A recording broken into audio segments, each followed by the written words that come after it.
tardes. Muy agradecida por la invitación a los organizadores de este evento, especialmente a Inés González y por supuesto al doctor Alex Covarrubias por darme la oportunidad de poder comentar este libro. Y la pregunta natural que una se hace al leerlo es, ¿por qué es importante el tema de la inspección laboral?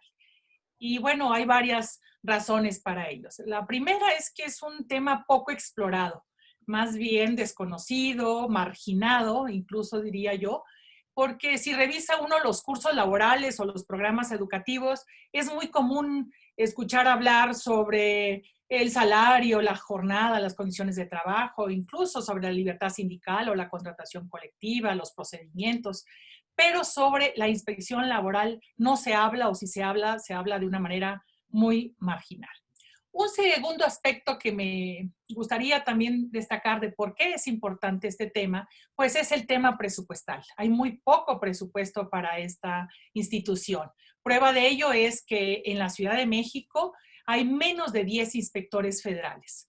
Y estamos hablando de la capital de la República. Y si echamos una ojeada al presupuesto de egresos de 2021, pues veremos que también es bastante reducido en lo que hace a los apartados de la unidad de trabajo digno o de la Dirección General del Trabajo.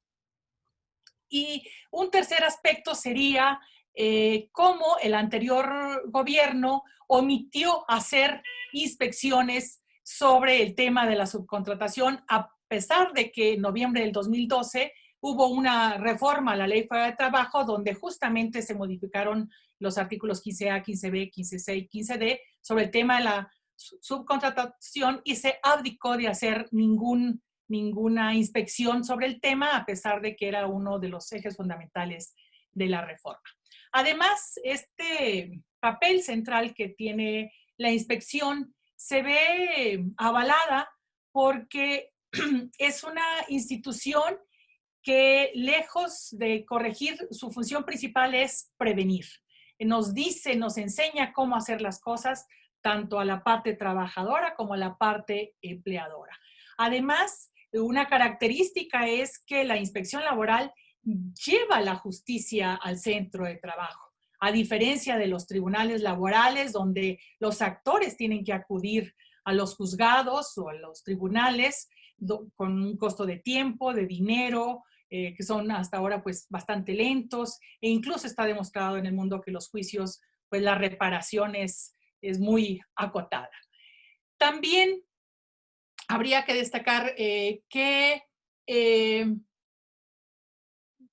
tiene la posibilidad, la inspección de, a través de las tecnologías de la información, ampliar este sistema de inspección, porque ahora con esto de los programas que tiene la Secretaría del Trabajo, como la autocorrección o autoverificación de la parte empresarial, pues a través de las tecnologías puede subir evidencia a la parte empresarial, ya sea de fotografías, ya sea de videos, que permitan cumplir con requisitos mínimos y que siempre están presentes en las inspecciones, como es la señalización, por ejemplo, de las salidas de emergencia, como lo es lo de los extintores, como lo es el tema de los barandales para las escaleras o cuestiones de ese tipo, que es una exigencia y que pues, entonces permitiría hacer inspecciones a un menor costo y con una amplitud pues, tremenda.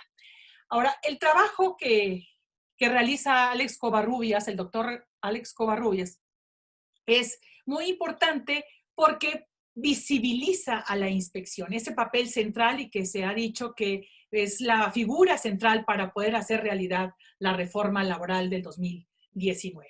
Y su libro justamente hace una pequeña radiografía muy completa, concreta, pero muy integral de los aspectos que los pros y los contras de esta figura. Y lo hace alrededor de 4 apartados. El primero un poco nos ubica de cómo está esta figura en el mundo, ¿verdad? De esta crisis neoliberal, que le apostó al libre mercado, a la desregulación, a la globalización, y a esto se sumó las crisis de los bloques regionales o el cambio climático, el ascenso de China, etcétera, ¿verdad?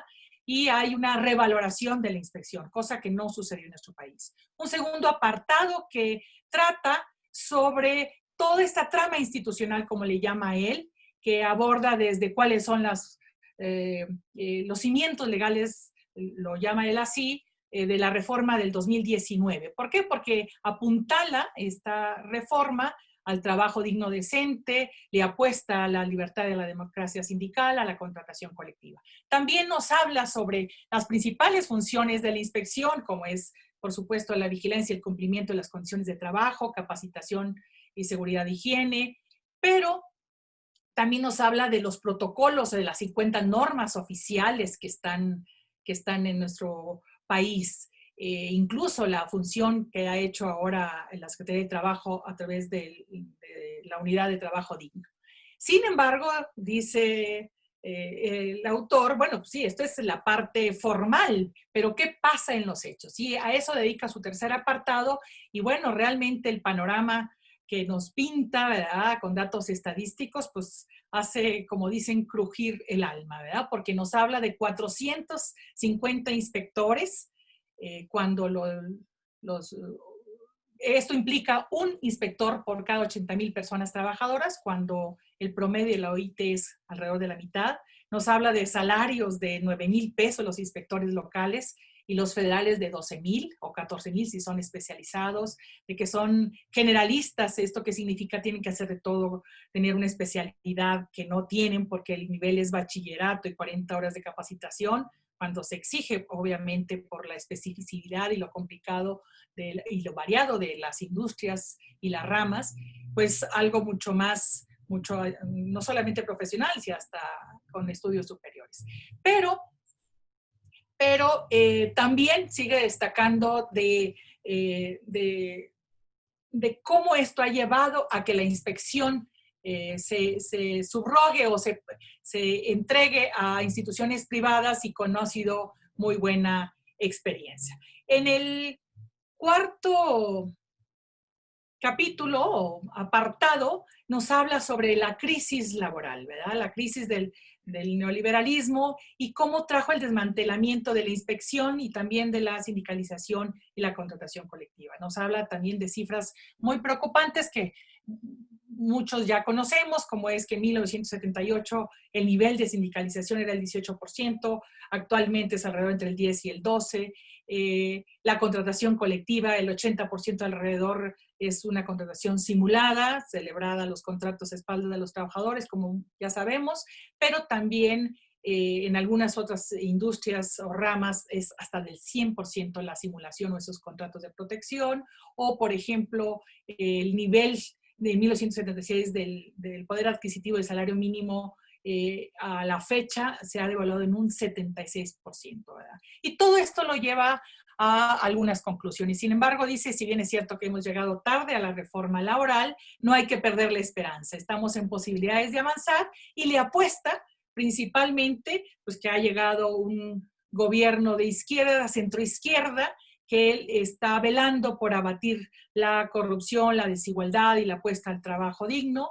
También destaca cómo este nuevo acuerdo comercial, el TEMEC, el capítulo laboral está sustentado, su carta, ¿verdad?, de orientación son los principios precisamente de la OIT, de estos convenios. Y además dice, bueno, pues hay una dirección profesional en la Secretaría del Trabajo, hay una apuesta a 10 millones de trabajadores. Y pone 3 retos. Me gustaría comentar el segundo reto que avalo y comparto totalmente, que es el del impulsar el tema de la perspectiva de género, lo cual estoy totalmente de acuerdo.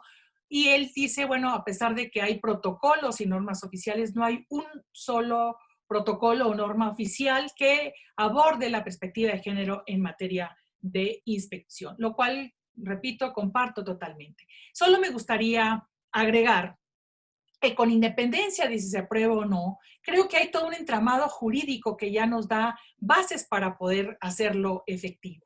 Lo ideal sería que existieran, pero hay que tener presente que el artículo 1 de la Carta Magna establece que toda autoridad en el ámbito de su competencia está obligada a garantizar, a proteger los derechos humanos. Y entre los derechos humanos se ubica el derecho a la igualdad y la no discriminación, por razón de género, ¿verdad? Y también los convenios 100 y 111 de la Organización Internacional del Trabajo, que hablan sobre la igualdad salarial o la no discriminación en el empleo y ocupación, son instrumentos básicos para poder garantizar lo que la Suprema Corte de Justicia en la jurisprudencia 22 del 2016 llama que es una obligación de toda autoridad jurisdiccional de juzgar con perspectiva de género.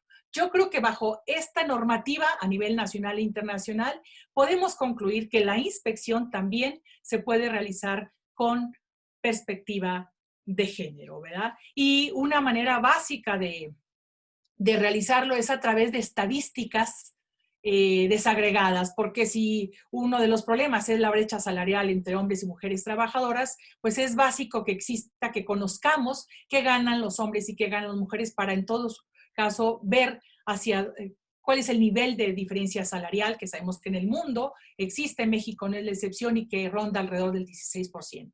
O el tema, por ejemplo, de esto de a trabajo igual, salario igual, que el convenio de la OIT dice no solamente a trabajo igual, salario igual, sino a trabajo igual, un salario de igual valor. Y para eso necesitamos conocer otra vez las estadísticas desagregadas de cuáles son las actividades o el profesiograma. Y finalmente, un tercer aspecto que me gustaría destacar también de estas desigualdades que existen entre las personas trabajadoras, entre hombres y mujeres, es el tema de la maternidad. La principal causa de despido en la Ciudad de México que hasta ahora las mujeres han demandado es el embarazo. Y sin embargo no tenemos ningún dato alrededor de eso. Pero repito, con este entramado jurisdiccional que existe y con esta jurisprudencia aplicada por analogía, creo que por ahora es más que suficiente. No me resta más que pues agradecer a Alex de poner en el centro a la Inspección del Trabajo, visibilizarla y que de ahora en adelante se entienda que no es un aspecto marginal, por el contrario, es un eje fundamental.